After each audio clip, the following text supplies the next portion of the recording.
Hi, this is Rodrigo from Frame Freak Studio, and this is the Creative Hostler Show. Today's guest is Nic Gregory.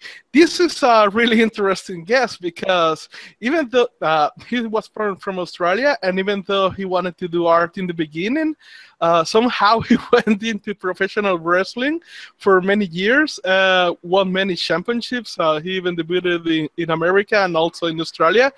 Then he pretty much won some awards in the video game community, and also did a little bit of hip hop.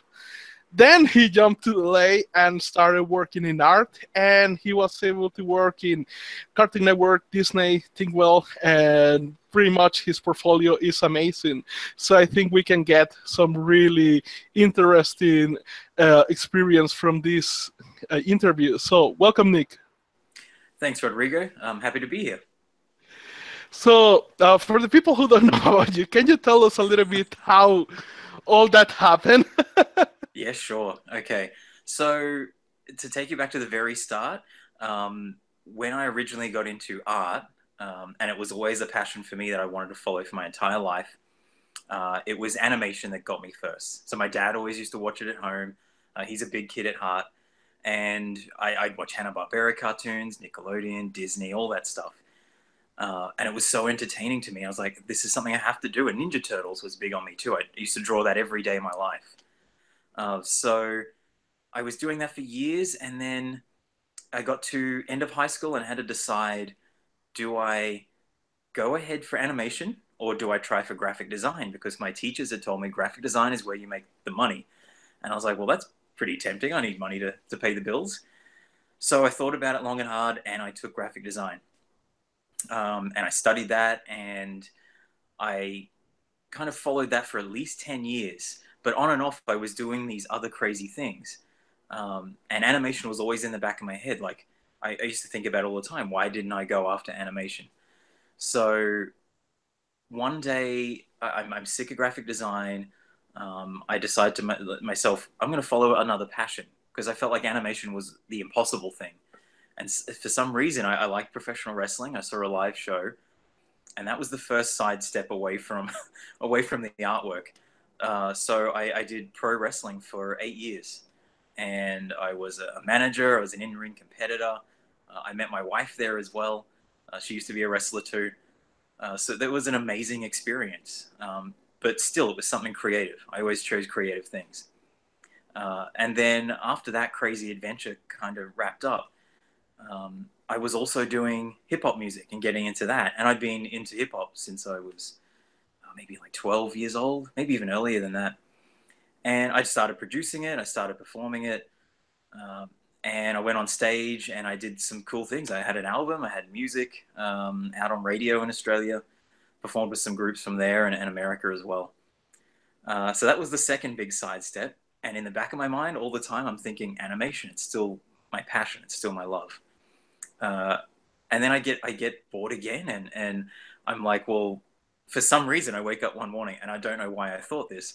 I want to win a world record for something. I was like, maybe I'll just really bored. So I decided, well, the easiest thing might be video games. I played video games for like 2 weeks straight. I picked one I was good at, and I ended up getting a few world records in that game for like quickest time and stuff like that.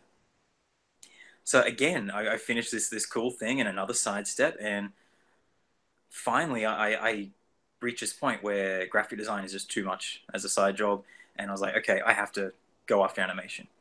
So some things happened. I got let go from a job, and I was kind of pushed into it. I said to my wife one day, I came home, I got let go. Today's the day. So I studied online about 5 years ago. I think I started. I've been doing art all my life, but it was really just trying to figure out how to do visual development, how to do background design, things like that for animation. And at the first point for me was the Oakley Academy with Chris Oakley. And I studied through there, just got as good as I could, tried to apply for jobs. Many people listening to this would know how hard it is to get visas and get work from another country. So that took a year or so of trying, and then I found out about a thing called the green card lottery. And I applied for that. Never heard of it until this first year I applied. And my wife and I won. So we were very lucky to be able to come to America with a green card and not have to have a job either. We could just land here. So I'm halfway through my training and trying to study everything I could, read all the books I could, use all the skills I had previously in all the other artistic careers. And we just moved over here. We had 4 suitcases. We had our 2 action figures that we have of ourselves from our wrestling days. And we landed in LA, and that's all we had. We had gone through our life savings to get here as well. And it was just now a matter of time. I just had to work really hard. And I guess that brings us up to this point where, I've started to get freelance work. People are recognizing what I'm doing. And I'm always studying. Like at least once a year, I take a new course. That's where my money goes to. If I have some spare cash, I'm learning something new. And it's paying off. In the last year, I've finally started working for some of the studios I wanted to, produce some kids' books. I got my first TV shows I worked on in animation. And up to this point, that crazy path there, it's finally worked. It's been a passion for 25 years for me. Since childhood, so I'm happy I'm here, and I'm glad I finally decided to go for the thing that was always in the back of my mind. However, what it really amazes me is like the willpower that you have, because not many people go and really achieve all these things, even when they try it, because it's kind of, kind of interests me. And even in video games, like I don't know many people who are breaking world records in a video game, and which is kind of funny as well for me, because I know a lot of gamers and they are maybe in a job that they hate, and it's funny to me to see because they think that's the same thing. It's like you will be now earning way more money working as a streamer playing video games than you will be in your job, and they don't see like reality, like they just think like it's a dream. And then you come and do all this stuff, you get your action figure, you break forward records, like where you raise that you got this willpower to, okay, let's start this and let's go all the way? I've been asked that question a lot. I don't know why I'm driven that way. I guess there's always a sense of I want to have some achievement when I'm like really old and I look back on my life. Not just one achievement. I want to look back and go, I've had some crazy adventures. So that always drives me, like thinking about what I'll think about my life in the future. I can thank my parents. They never once pushed me towards anything. If I had woke up one day and said, I want to be a professional paper plane thrower making zero money, they probably would have said, okay, try it. So I was very lucky. But that drive has always been there. It's weird. I'm sure in a year or two from now, we'll talk again, and I'll probably have some other weird thing I'm trying to achieve too. Yeah, because coming from these kind of countries, like third world countries, many people like complain about the situation and the politics and I don't know, many other social issues, which in the past it was true, but now with technology, with all of this, it's like completely lied. Like there is a lot of things that can be done. But even when I went to Europe and started living there, in good countries, I didn't met many people who will go like you, like, yeah, let's do this, and pretty much achieve something really amazing. It's funny. I think a few people have said to me the same thing. Like they go to countries that I guess are considered, like the lifestyle is considered quite good. Maybe the minimum wage is good or something, or just the average sort of living. And I'm asked that all the time. Like, you're sitting at home in Australia. It's a nice country. I'm doing well. I had a good career and savings and all that. And I didn't really need to step out of that. But I guess sometimes you have a drive, especially creative people. You would know that. So we have to do what we have to do to get our goals, don't we? Definitely. And one of the last interviews that I had was with this team called Team Cherry, who made like a video game called Hollow Knight. Oh yeah. And one of the amazing things that when you start learning about that game is that this game was made with very little money, starting out from that point, like $44,000 from a Kickstarter. But then it was made by four guys, and one was marketing, one was music, one was like the developing, and the other guy was from the art director. And all the animations and all the art, like he did everything using Photoshop. Oh And wow. because he didn't have like like they were saving so much money that they didn't want to spend more in a license, Yep. so he did all the animations and everything in Photoshop. And when I figured that out, and it's like such a massive world if you Hmm. play that game, it hit me that I know people who have applied to some program to get funding to make a project Yep. and have won way more money than that Yep. and had way more resources than that, and they didn't even do like a 12th of this game. Yeah, me too. And it's and that's the kind of thing, like, how do we teach this kind of drive? Like, somebody willing to put himself in a basement, like, I'm going to sit here until I finish this project. And in your case, it's like, oh, let's go to wrestling, and then you are winning championships, you get your action figure. Oh, let's go into gaming, break world records, like, and all these things. And that is a question that has been like haunting me for the last year. Like, is it even possible to teach that to somebody else? Oh, that's a great question.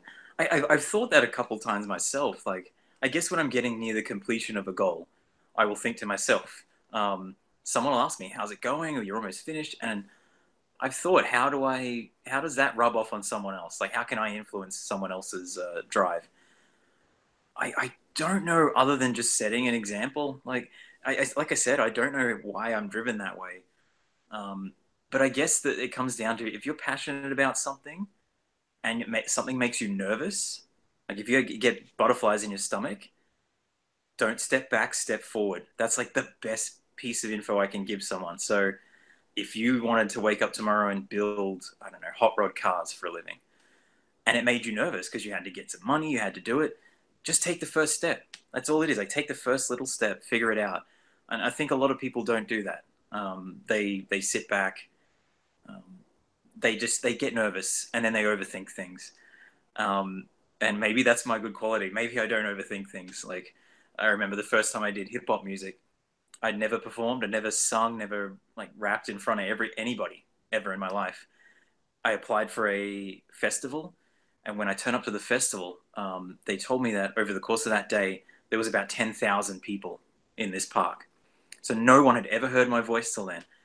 And it was just a matter of me going, I'm nervous, but I'm still going to take that first step. And I did it. And you know, nobody really cared. Nobody booed me. Nobody yelled at me. So I think it's just nerves keep people back. Whereas I guess if I could teach people something, it'd be when you get nervous, that's when you step forward.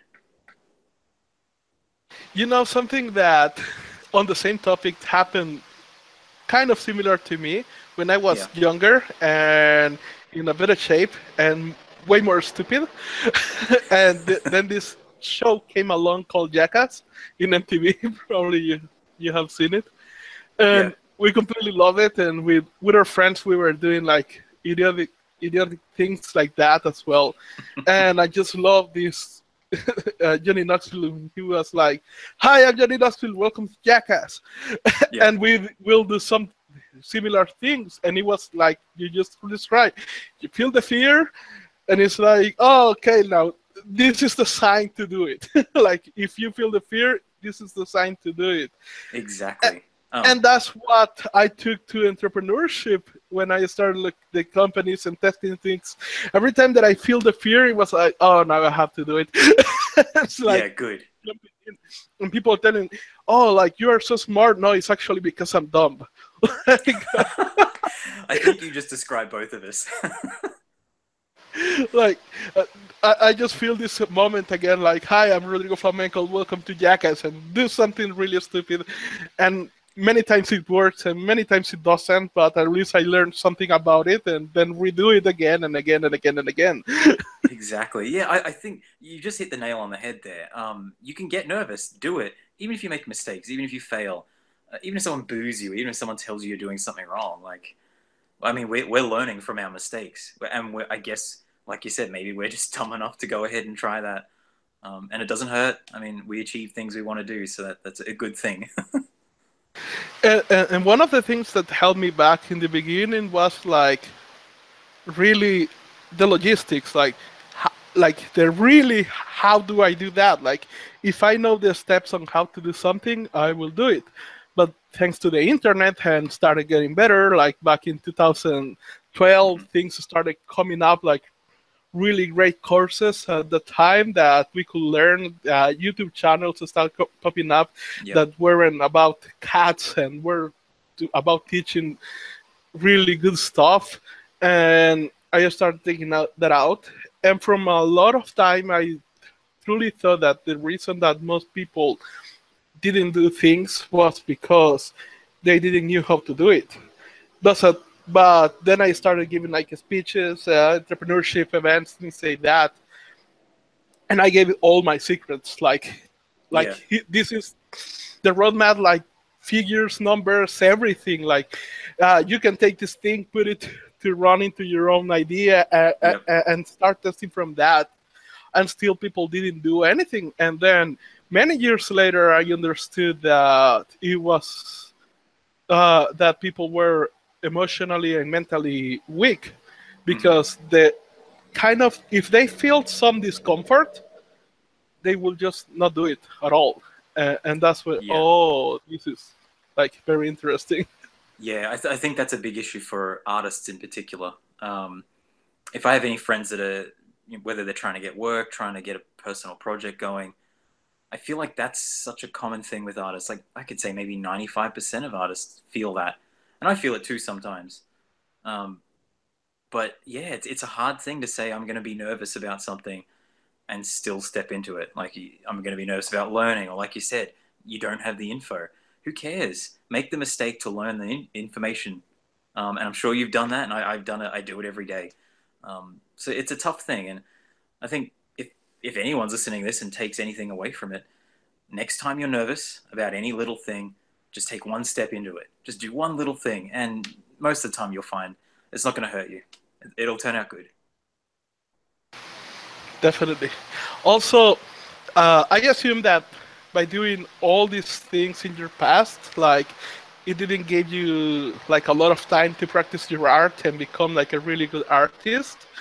So I could be wrong, but uh, pretty much when you start, like when you say, okay, I'm going to animation, it was kind of like taking it from ground zero, right? Pretty much, yeah. I'd been drawing all my life. I tried some fine art competitions before, and always like testing out materials and things, and interested in that. Graphic design's artistic.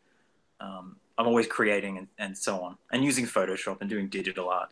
But as far as knowing how to work in animation, how my art needs to look, how the folio needs to look, yeah, I was zero. And when I started studying online and handed my art in to teachers to show them what I was doing and that, I can look back at that now, and it's like I was a 10-year-old sometimes. Like they were very crude. The character designs weren't great. The backgrounds weren't great. My sense of color has always been okay because of graphic design, I think.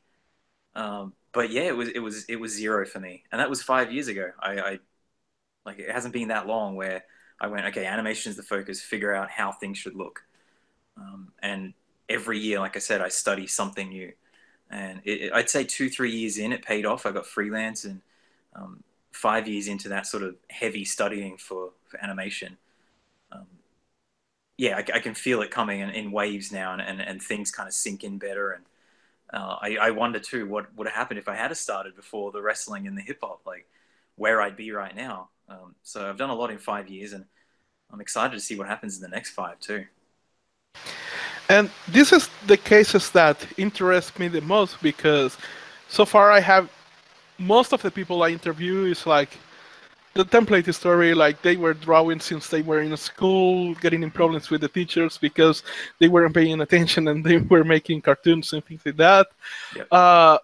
But I have met a couple of people, I have interviewed a couple of people who didn't do art until like way later in life, like yourself. Yep. And the art that they do is really amazing. Like I saw your art is really great. Thank you. There is another girl as well, Elaine Hale, who started really late. Like she was actually going to become a lawyer, Oh wow. a psychologist, and then she was like, "Yeah, no, you know what? Fuck that," Yeah. and jump into art. And pretty much she had to start from ground zero, like no graphic design, no drawings in school, nothing. Yep. And if you see her art, it was like really amazing. And in her mind, it was like, okay, like if these artists have put them like 30,000 hours into becoming an artist, then I have to just to put the same 30,000 hours and pretty much went hustle mode on that for a long time. Yep. But she has become like way better than most of the people who have even started from they were a kid. And how do you go about learning that kind of art in that small amount of time? I think the reason I feel like I had a head start when I dove into studying and learning from certain teachers was my life experience. Like, I think learning art for me is getting a technique right, or experimenting with a medium, or understanding visual flow in an image, or how color theory works or something. And I can take that in and I can read notes on that and understand it. But for me, when I then go to my artwork, that is layered on top of a ridiculous amount of cool stuff that I've been able to do, and all these stories and life experiences. Like I tell people, I feel like I'm 60, 70 years old sometimes just because I've lived so many different lives. And I think that kind of informs your artwork. So when you're learning, I feel like my head's trying to explode to get the next image out or the next story out. I feel like that's what helps people when they start a little later in life. Like I said, I had a bit of understanding on most styles of art and working in like illustration for advertising and stuff as well. So I wasn't always like behind when I started studying. But yeah, I think it's something to do with that sort of life experience and having different views on things. Because then, like I said, you got stories that want to come out, and the art's almost just feeding that. It's a way to get all those things out and tell people what you're thinking, even if it's as simple as just how your style looks when you paint, or it could be as deliberate as a whole story in an image. So I think life experience helps. Definitely. Also, when you decided to make the jump and to go to live to Los Angeles, how was it the experience of pretty much trying to adapt to a new environment? I asked this question because I know many people who have actually the resources and everything to go to another country where they could do way more, but they don't do it because kind of they are scared of many things. And I was the same when I was going about to jump to Europe, but said, fuck it. Yeah. And pretty much the, the shocking thing for me was that all these fears that I had in my mind, like none of it happened. Like absolutely not one of them happened. Yeah. And I was like, holy shit! I was like stopping myself from a lot of great things, all for nothing. So was it something similar for you, or how was your experience with that? Yeah, sure. I think it was very similar to that. I don't know if I look back and think about maybe stereotypes I thought of what America might be like or what LA would be like. There were some there, like friends would go, "Oh, is it a dangerous place? Like guns are legal there because they're not in Australia." Like there's all these worries, and I get here, and like the first week, we made friends with random people, and we met so many smiling faces and people that were friendly, and it was completely different to what maybe other people had built up in my head for me. So I think it was similar. Like you have these worries, and I think they're kind of justified too, because before this I'd gone overseas once. So to say I'm gonna pack it all in and move to the other side of the planet. That's enormous. That's as big as it gets. I can't go any further than that. So I understand that the feelings I had were of the nerves and so on, kind of justified at the time. But I think if I could tell anybody who's thinking about going overseas and that, it doesn't have to be forever if you're nervous. Always think about that. Like if you go there and something doesn't work, come home. Like go to your parents, go to your friends. Because but it'll never be as bad as you think. Like exactly what you said. All the bad things, they don't happen. They're just in your head usually. And it's not like I'm running around being a dick to people or, getting in trouble or doing dumb things. So most of the world's the same place. If you don't do stupid things, you're not going to get in trouble. So yeah, it was a similar experience to yours, I think. Pretty much a great life experience right there. Like, don't do Yeah. stupid things, don't get in trouble. That's exactly it. I'm not good at it though. Me neither. However, and what was your experience when trying to get jobs into the animation industry? How was the learning process as well of learning like the social dynamics of how to present yourself, to make your portfolio, who to present it to? How was that learning process for you? That's a fantastic question because that's the toughest thing. That was the toughest thing for me. So coming from Australia where every job I'd ever had, it was a simple application. You put in your resume and folio like you do here. And then if you're the best for the job, you'll get a phone call and you might get an interview. And if you pass that, the job's yours. And that was the common way of how I got work through my whole career. But then when I got here and it's LA entertainment industry, you realize that the word that people hate using, and I don't care, networking, it's huge. So instantly I picked that up. Even when I got here and I realized that was a big issue, I still didn't realize how big. Like you have to know people. I know the internet's great. I know that people will tell you information, but if you don't know the right people that know what's happening in your world of animation or television or movies, you're not going to find out quick enough. There's tons of competition, so you have to network. The other couple of things I found too was it was hard for me to figure out where in the industry I'd fit. Because I could watch the credits of a film and go, there's a background painter or designer, there's a viz dev artist, but each studio is slightly different. And now I've worked for a couple of them. They're all different to each other. So it's hard to say, like, where could I fit when you've never had a job in it? So I was literally trying to apply for jobs, not knowing exactly what they were doing, not knowing if it would be the same as the next studio. Some studios' background design and color are the one thing. Other ones, color stylist is their own thing. There's some studios where you might do props and characters. Maybe there's a movie you'll be on that you might just be character mostly. So just trying to figure out every studio's way of working, where I could fit in them. That took me a long time. That was probably a good year, maybe a year and a half, just to figure that out while I'm applying for jobs. So that whole time, it's kind of seemed pointless to be applying because I didn't know where I'd fit.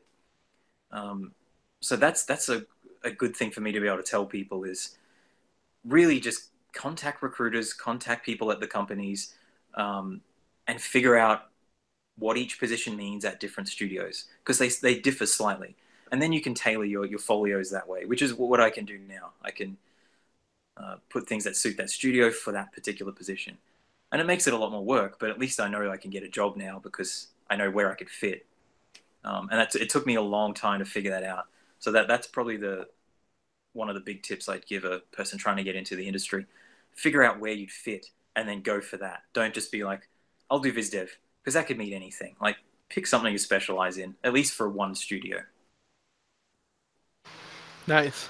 Definitely. When we started this interview show, to be honest, it was because we said yes to a project that was paying really great in order to make an animation, but we didn't have any idea how to do it from the commercial phrase. Yeah. So it was one of these stupid moments where we say like, yeah, how do we do this? and we started doing this interview show to ask people who knew how to do it and learn from them and get some tips, things we never will have passed through our head. We learned a lot from that, and then we left, like we went to work and left it behind But when I went to CTNX last year, uh, pretty much it was really obvious what you just say, like the networking, like meeting the people and all that. And I was thinking, okay, like I still don't have the money to keep like traveling the world and meeting everybody. Oh, but I Yeah. have this show that is already started and have some big people over there, so I can start using this to climb and pretty much meet everybody. And I grabbed this notebook that they gave us in CTNX Mhm. and pretty much started like taking building an Excel sheet with all the names, and then was like, who else can I contact? And then went to Schoolism, and then went to Animation Mentor, started getting all the lists from all the artists, and now like I have a big list, and it's like, okay, my goal right now is to meet everybody, small, big, medium, like Yeah. whatever. My goal with this show is like pretty much to meet everybody and to learn the most I can from the industry, what is the common things, because there is always somebody who knows something really amazing that you never had thought, and that maybe other people Yeah. don't know. And it's like, okay, we can use that. and Yeah. and we go that way. No, that's a great idea, and it's something that, I mean, I wish I could have stolen what you're doing now when I started and came here, because to get that info as quickly as possible is what anyone needs, whether you're jumping straight out of college or you're like me and you're trying to just start a new career. It's hard to get people's trust, and if you have a list and you contact people and you're doing the networking, it pays off. Like, it really does. That's just as invaluable as making the decision to go online and learn something or go study at university, because these people give me as much information as I get from studying in a book or doing my artwork. So yeah, having that list of people like yourself, and I've got mine too, and luckily I'm here now, so that isn't just a list. These people become friends. Yeah, it's invaluable. You need to know people, because that's where the real good information comes from. Also, on the side of networking and meeting people and becoming friends with them, there is the business side of things, like Hmm. the how do you sell yourself, how do you sell your services, and all, how did you went about learning that process? Um, for me, it was because I've done so many things before. I already had a little understanding of maybe not how to organize my money. Thankfully, my wife helps me with that, but maybe more so just how to promote myself, um, how to keep things in order, and like deliver on time, and all the things you should be doing, just like the really easy things in business. Because in wrestling, I had to promote myself. I had to make my own merchandise. I had to sell that. And that's how you make money. You don't make any money from getting beaten up every week, unfortunately. Um, you make it from being a business, but from selling, promoting your character. So I got to learn that, and that kind of helped. And then going on to hip hop, well, then you got to sell your music. So you need your online presence. Again, you need to network and be a good person, and always give across I guess, the persona you want in business. I guess the only thing different to now being an artist is I'm my artwork is me, so it's no longer about selling a persona. So for me, there was a little bit of a struggle between how much do I put online that's really me. Do I keep a little, like, do I put a persona on there? Do I have a certain type of presence on YouTube or Twitter or Facebook? Like, which one do I choose? It took me a while to learn that stuff when I moved here, but now I'm just kind of honest. I just have fun online. I make sure I'm professional, um, and I'm my own. I'm the product, kind of. So as long as I'm a nice person and people see that, and I'm not doing stupid things online or anything, um, then I feel like the business side kind of just, it gets easier. Like, people want to interact with you. You learn stuff quickly. You learn how to do an invoice and receipts, and do your taxes and all that stuff. But for me, that was the hardest part about business, was just to figure out how do I promote myself after doing it as a character for years, um, and now doing it as just me. So that was the hardest part for me. The technical things, like I said, luckily I have my wife to help me. Nice. Uh, Definitely. Something that interests me from the hip hop world was that Years ago, like in the times of Tupac and Biggie and all that, it was Yep. like who was the baddest, like who was the most badass. Yep. And now has turned kind of to entrepreneurship because now rap has become like who has the more money, who is like the the most successful entrepreneur. And I have seen this of mentality that the people who were like into rap Hmm. like are starting to change. Some not for the not for the better because it's this case like people trying to pretend that they have a lot of money, but you know that they are pretty much getting into debt trying to pretend that they have the money. Yeah. But some actually, yeah, like they are working hard, like trying to build something because they take this inspiration from rap. Have you seen something similar in hip hop as well? Oh yeah, I definitely see that in hip hop. Like when I was following, um, this was around like 1990, maybe a little earlier. This was when hip hop was still early. So like I was listening to KRS-One, and I mean, I remember when NWA was a new thing. Like I'm showing my age now. Uh, so yeah, I've seen it change a lot. And when I started liking it, it was because the neighborhood I grew up in wasn't the greatest. Um, so I kind of saw the same stories in that music, and I just clung to that. So seeing it go from something where you're trying to come out of a bad situation, those type of stories, to something where it's like getting out of that bad situation has paid off. That's where I feel like hip hop has moved to. Yeah, like you said, sometimes for the better, sometimes for the worse. But it does mean that if you can take advantage of it now, it's not just like my days where you travel around and you make peanuts and you don't get much money at all. If you're smart, like hopefully we are with our art, you can make a good living out of it too now. And I mean, you could back then, but it seems to be something you can do now. You can sell online just like artists, and so it's definitely changed. And maybe the internet's playing a big part in that too. Yes, because right now, here's an example. In countries like mine, like one of the biggest sources of jobs is like call centers, Hmm. pretty much giving service to countries like the United States. But now Amazon has launched this thing like the Amazon Echo with Alexa, Oh yeah. and pretty much Alexa they have taken that technology and turned it into Lily, and that is going to Ah. become like the service for call centers, and it's growing really fast, and pretty much everybody in the like the top people in the call center world, they are saying that pretty much call centers are going to stop existing in 2 to 3 years because it's way cheaper to pay Amazon web services for Lily than it is to Wow. pay like a call center in India or in these countries. Hmm. And the funny thing is that people keep trying to hold into what is the safe thing, and people Hmm. think right now that this is the safe thing. Well, to be honest, like if you see everything that is happening is becoming art. Like art is Yeah. turning into the same thing because so far there is not artificial intelligence and robots cannot create paintings, cannot create animations, cannot create Hmm. all these things. And and obviously because of that, I'm starting to see that change where you need the business knowledge into the art as well if you want to live out of it, if you want to become a professional out of it. But at the same time, there is a lot of artists who, whether are jumping into the safe jobs that they are not going to exist in a couple of years, or Yep. either pretty much just locking themselves into art Sure. and not trying to learn these things. Uh, and that I think is a bad formula because it's going to hit people pretty bad in the Oh not yeah. so distant future.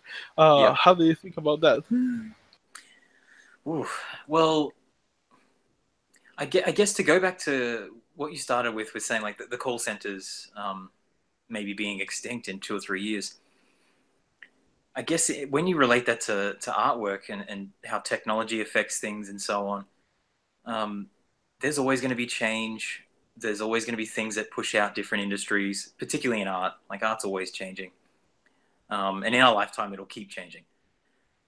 But I think to relate that to how you would run yourself at like business wise and having those skills, there's no business in the world that if you're a plumber and your products change and you have to use something different, well then you go use it.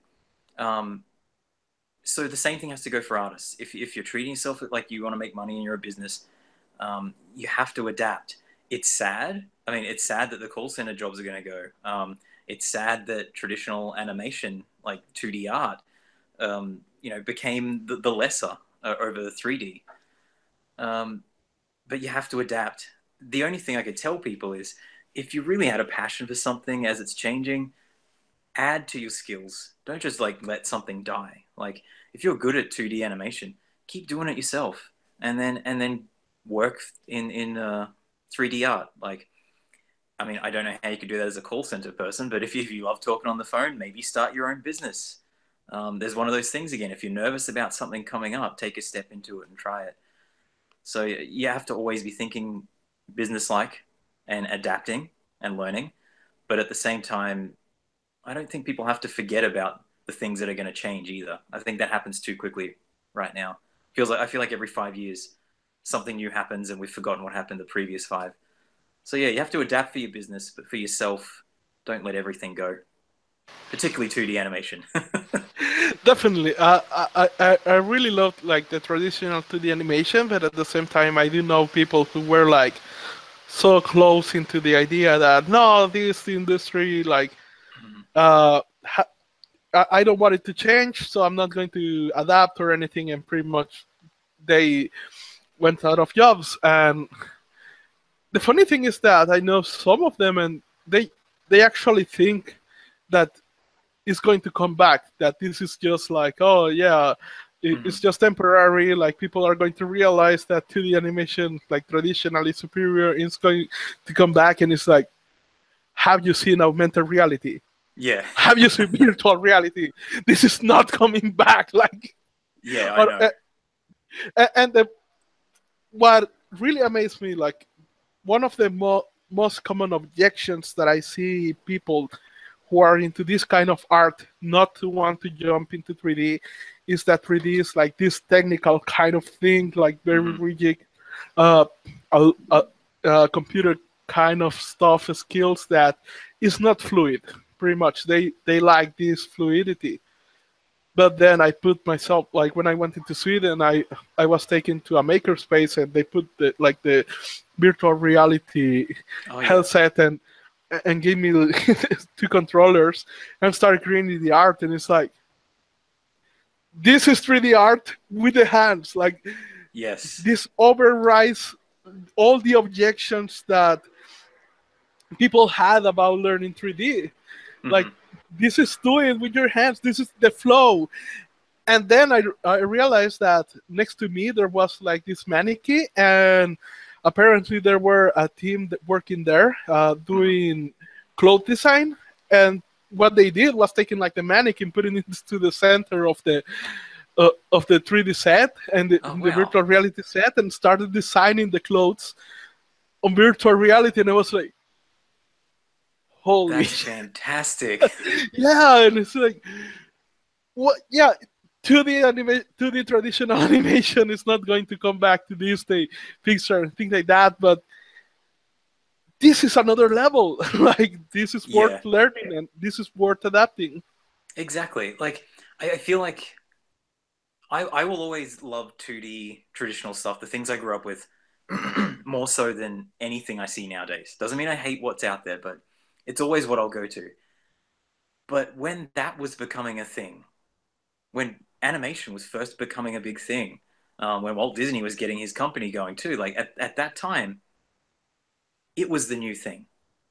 There was like cinema and you could watch people on screen, but now here's a new thing. So I don't think people should be scared of it. They shouldn't stick to one. You can like one more than the other. I'll always be drawing with my hands and getting messy with pastels and paints and pencils. But like you said, that's a whole new world of stuff. Like we can create stuff we can step into now. I mean, if I had thought about that when I was a kid, I would have said, forget 2D animation. If I can draw something I can actually walk into, I would have just crumpled up the paper and done it straight away. So I think we just get stuck in our ways a bit too as we get a little older. Definitely. And how was your experience working in Cartoon Network and Disney? I know many people who think like once they get in, like this is going to be like heaven and everything is going to be perfect, and they are not going to have any problem at all. And it's like, yeah, keep dreaming. Yeah. Like I know it's good, but also hard. So, how was your experience with them? Uh, Overall, my experience has been really good. And I know what you're saying, that some people will think that you'll get in there and it's rainbows and fairies and the candy's falling from the sky and it's all that all great. But it's still a day job. You're still gonna butt heads with people. You're still gonna argue. You're still gonna have bad days. But the stuff I've done with them and a lot of it's been freelance too at home, which is also good. But dealing with those people, it's the same as any job. But one thing I will say is, predominantly in animation, people are really nice. Like very rarely do I come home or finish a job at home and I'm unhappy with who I had to deal with or critique I got or something. So my experiences have been pretty good. And I think it's a little biased because I've had people over the years tell me, "Oh, it's not going to be what you're dreaming of, Nick, when you get there. Like you've given up so much for it, and you'll be stuck in a cubicle." And I just remind them that I used to get beaten up and then get paid with a hot dog or a can of soda. Like that was a bad day. You can stick me in a gray cubicle. If I'm drawing, I'm a happy man. So yeah, I can't complain. Yeah, definitely. And something that I also see this kind of recurring theme. You just say that like most people are nice people. So I know some artists who are like really great in talent, like they make amazing art. Yeah, But let's say that they are not like the most uh, nice people on earth. yeah, And what I see is that all these big studios and small studios, and pretty much everybody, like if they see like a huge talent, but this talent doesn't fit in the team, hmm, like they don't hire him, yep, and people choose to hire decent talent that they are actually happy working with, and hmm, that pretty much integrates the team. But rather than the ultra star that feels like a diva and yeah. is really hard to work with. Did you went through that? Did you met anybody like that as well? I've definitely met a fair share of those people, not just in animation, but other careers too. Uh, and it's so true. Like when I got here and I had to try to start a new life and get work, um, I was the weird foreigner to people, trying to draw for a living and had to earn people's trust. And um, at that point, the thing that got me work was that I was at least nice to someone and I was a good person and I wasn't a dick to deal with. Like if I was like that from the beginning, I wouldn't have got those freelance jobs that led to the next freelance that led to full time work. So your attitude and how you act is such a huge thing. And yeah, I've seen some people that I think it maybe holds them back in their career. Like they could probably reach bigger heights, or maybe they could have got the job they went for last month instead of waiting 6 months. And that would hurt a lot of people, I think. But as long as you're nice and friendly, like everybody can be nice. Just you don't have to be aggressive. You don't have to be crude when you're in the office place or workplace. And as long as people pick that up, you'll be good, especially in animation, because there's so many nice people. I think if you're not one of them, you'll stand out. Yeah, definitely. One of the recurring themes in countries like mine in South America is that this idea that they are going to encounter racism, Hmm. and at least from my experience, like uh, what I see, what they call racism, most of the time is them going to a country and then doing something that they should not be doing, like for example crossing the street in a place where there is no zebra, Hmm. or throwing trash in the street, things like that. And of course Sure. that's going to get you like bad looks if you do something like that. Yep. However, in these places it's so common that they don't even think about it, like it just happens, it's Yeah. automatic. And then they translate that to racism, like, oh yeah, they treated me well, like, and then I see them, it's like, oh no, like, you are acting bad, and that's why you're getting bad looks. But from Yeah. my experience, like you just say, like, we went to CTNX, like, it was an amazing experience. Like, everybody has been really open. Uh, Even weirdly, to be honest, I'm going to say this like really clear right now. I have received way more help from really big people in the animation industry worldwide Hmm. than support from countries around mine and my own. Yeah, sure. Uh, that's how nice most people in the animation industry really are. Like, the Yeah, reason that's why I'm able to do this show is because people are nice, because things are really good. yeah, that's so true. I think everybody that gets their job in animation and stays there and are therefore good at their job, like myself, that they've probably worked really hard. And that, I mean, if you're happy with what you're doing, then you're going to be nice to everybody.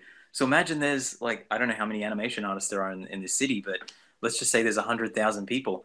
They all have worked hard to get that job, and they're surrounded by people that feel lucky to be there. So how could you not be like nice in this industry? And like you said, going to CTN is, and not just that. Like I go to WonderCon and there's like a row of animation artists and DesignerCon this month too coming up. Like the artists are happy because they're lucky and they know it.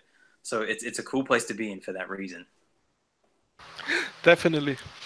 Also, what is when people want to start art and want to become an artist, what is the most common mistakes that you see them doing that they are not aware that they are doing?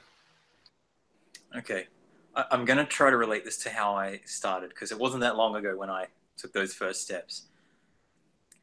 I think when I made the first decision I'm going to work in animation, uh, I just figured I'd learn some stuff, or I'd start drawing, or I'd look at other people's art. But I think the mistake I made, and it didn't last very long, but I made it for a few months, was I didn't go and get the opinion of people I trusted and teachers that I could ask that of. Whether that meant like a mentor online. For me, Chris Oakley was a big one at the Oakley Academy. I got to study with someone like Steven Silver in one of his courses. Like people like that, go straight to them. They've done it. They're doing well. They've achieved things. They've proved themselves. Uh, don't You don't have to wait, no matter what level you're at, to go ask these people a question of like, what's the next step to take, or what are you guys doing, or how did you start your career, or something.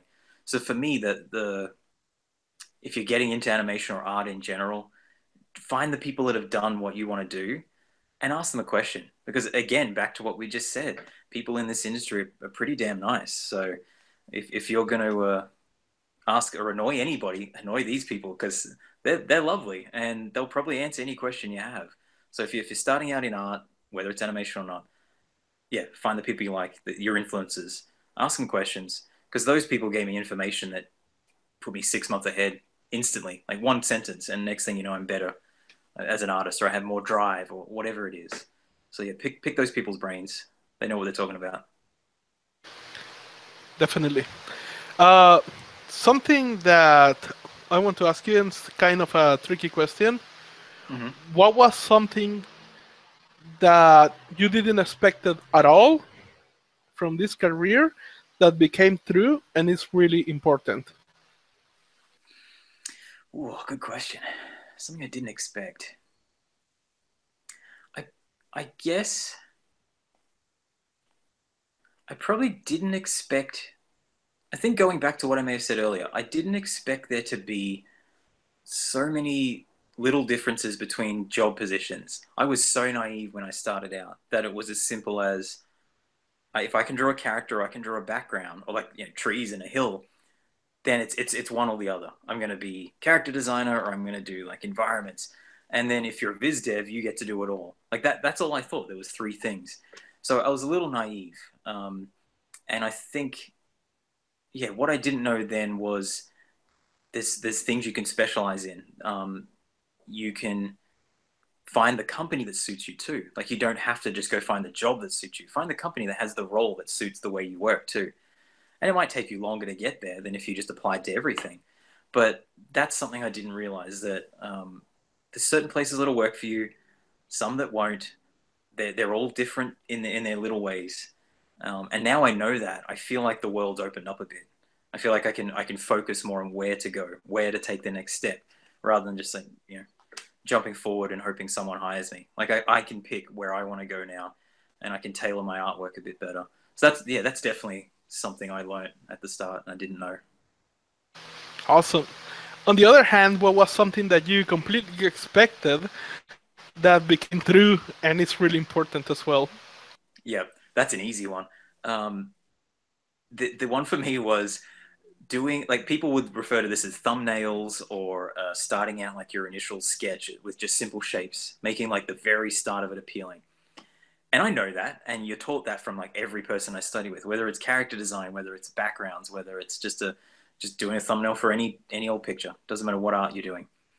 I think when I got to doing plein air painting, which I've been doing a lot for the last year and a half, that's when it really sunk in.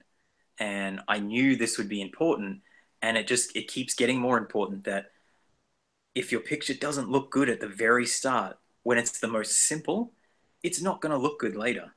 Like, you're sorry to say, you're polishing a turd. Like, if you can't put 5 or 6 simple shapes down and it's not appealing to you, then don't keep drawing, don't keep painting. And I knew that at the start, but I know it even more now. Like, it's so important to remember that. Don't second guess if you put down a building shape and it doesn't quite look right.